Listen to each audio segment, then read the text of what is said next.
បើចង់ធ្វើសែនក្រអូបហើយធ្វើដោយជោគជ័យ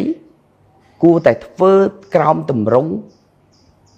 នៃការធ្វើផលិតកម្មកសិកម្មតាមកិច្ចសន្យាតែដើម្បីឲ្យធ្វើផលិតកម្មកសិកម្មតាមកិច្ចសន្យាបាន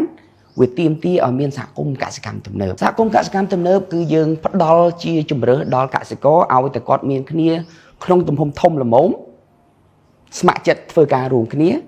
ជូនដំណឹងមកក្រសួងតាមរយៈមន្ត្រីកសិកម្មឃុំក៏យើងក៏បានតាមរយៈមន្ទីរកសិកម្មនៅតាមមូលដ្ឋានក៏បានយើងនឹងចុះទៅបង្កើតអ្វីដែលយើងមិនអាចធ្វើបានគឺយើងបង្ខំឲ្យកសិករចងខ្នងនេះជាសហគមន៍អ្វីដែលយើង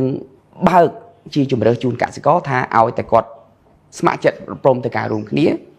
ក្នុងទំហំមួយដែលមានសេដ្ឋកិច្ចមាត្រដ្ឋានយើងនឹងចុះទៅជួយចងក្រងគាត់បានន័យថាបើសិនជាតូចពេកគាត់នៅខ្លួនឯងហើយនឹងចូលសហគមន៍មិនខុសគ្នាទេហើយជួនកាលអាចខាតបង់ទៅទៀតនៅពេលដែលចូលសហគមន៍វាមានចំណាយបន្ថែមមួយចំនួនដែលត្រូវចែករំលែកទៅសមាជិកម្នាក់ៗវិញក្នុងហេតុផលនេះបានជាយើងលើកទឹកចិត្តថាបើបងប្អូនមានចាប់ពីឧទាហរណ៍50គ្រួសារឡើងទៅគឺយើងអាចពិចារណាចងក្រងជាសហគមន៍បានហើយ